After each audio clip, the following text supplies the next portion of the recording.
وقل الحمد لله وسلام على عباده الذين اصطفى. Ndugu zangu Waislamu, hii ni nasiha fupi. Nasiha hii inalenga ulimwengu, dunia. Marekani kadhab, Russia Putin kadhab,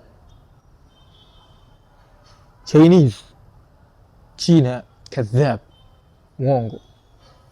Ipo hivi, alharbu alalamia athalitha, vita ya tatu ya dunia ni harbu dhidi arrahman, ni vita dhidi ya Allah subhanahu wa ta'ala. Kwa nini kuna weapons of mass destruction? Kwa nini kuna nuclear? Je, ni kweli binadamu anaweza kuharibu dunia yake, au kuna nguvu nje ya ulimwengu wa kibinadamu ndiyo imetoa wazo la nuclear, wazo la weapons of mass destruction? Silaha za nuclear akhi ni mpango, ni hadafu shaitania. Shaitan alimwambia Allah subhana la ahtanikanna dhurriyata, nitakiharibu kizazi cha binadamu. Putin, Russia, Marekani, China, hawa wote ni kitu kimoja. Imedondoka Russia, imedondoka Soviet, imekuja Russia, itadondoka Marekani, itakuja Marekani nyingine, kama ilivyodondoka Roman Empire ikaja NATO. Itadondoka China, itakuja China nyingine. Haulai kulluhum tahta saytarati shaitaniya, wapo chini ya system na formula ya shaitan. Hawajuani, lakini behind the scene, on the ground ni kitu kimoja. Marekani wana Zionist, China wana Dragon, Marekani wana Illuminati na vikundi vingine.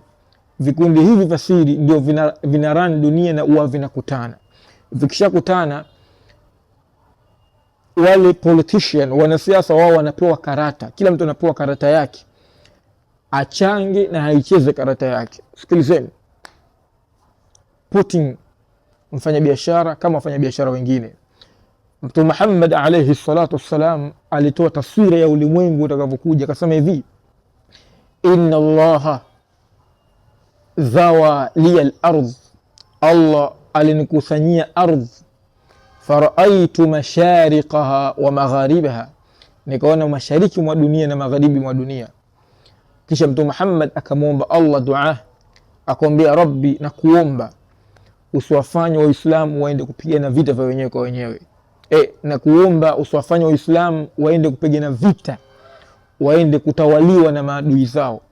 Akamwambia Allah subhanahu wa ta'ala, Waislamu wapigane vita wenyewe kwa wenyewe, yani adui wao Waislamu wawe wenyewe kwa wenyewe.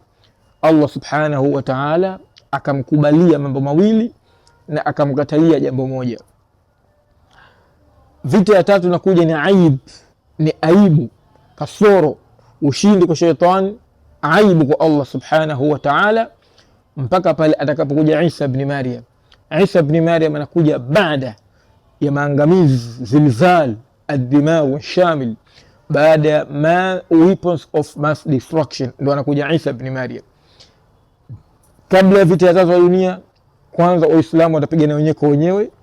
Baada ya kupigana vita vya Waislamu wenyewe kwa wenyewe, watabaki kufar, watabaki Europe, watabaki China, watabaki Israel, watabaki Russia. Vita ya tatu haina adui, harbun alalamia athalitha, haina adui.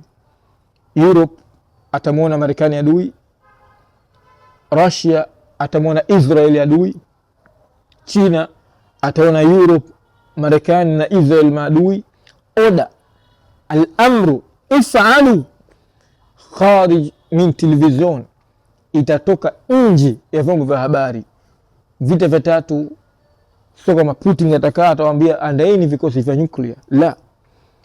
Oda ya vita ya tatu, hunaka quwwatun haila, quwwatun shaytaniya, itamwambia binadamu if'alu, yalla shaghilu an-nar, qidu an-nar, washeni moto. Ndio binadamu anakwenda kuwasha moto. Ihtaraqat ad-dunya, dunia itaungua, itabaki ghubar, itabaki vumbi na dukhan na moshi.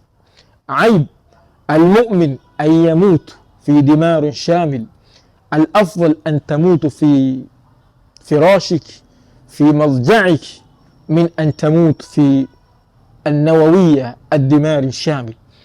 Bora ufe nyumbani unasema la ilaha illa Allah kuliko unakwenda kufa katika vumbi la nyuklia. Ikhwana, sikilizeni, muombeni Allah subhanahu wa ta'ala awalinde. Baada ya matumizi ya nyuklia, binadamu hatohitaji maji, binadamu hatohitaji tena vita. Binadamu atasema aina ar-rabb subhanahu wa ta'ala, aina Allah. فحينئذ سيخرج الدجال فيقول أنا الرب أنا الإله المعبود. دجال atasema mimi ndio naweza kuwakomboa nyinyi na kuwasaidia. Mtume Muhammad anatuambia Dajjal atakuja na naharun lahu ma fihi ma, atakuja na nar fihi nar, atakuja na maji, atakuja na nar. Kwa sababu binadamu siku hiyo anahitaji rabbul alamin, anahitaji ar-rabbul ma'bud al-ilah. Dajjal anakuja ana ar-rabb, ataanza kuwapa watu maji na ataanza kuwapa moto. Mtume Muhammad akasema ile mnaona nyinyi ni moto ni nar, ni naharun, ni maji, na ile ambayo mtaona nyinyi naharun, maji, ujue ni moto. Hatta idha nazala Isa ibn Maryam, Isa ibn Maryam anakuja kama shabaha ya Allah subhanahu wa ta'ala kuleta ukombozi wa kweli. Waliokuwa wajamwamini Isa kabla ya hapo hawataweza kumwamini isipokuwa wale waislamu wachache waliobakia katika kipindi hiko. Tukiitoa hapo, subhanakallahumma bihamdik nashhadu annaka anta Allah la ilaha illa anta nastaghfiruka wa natubu ilayk.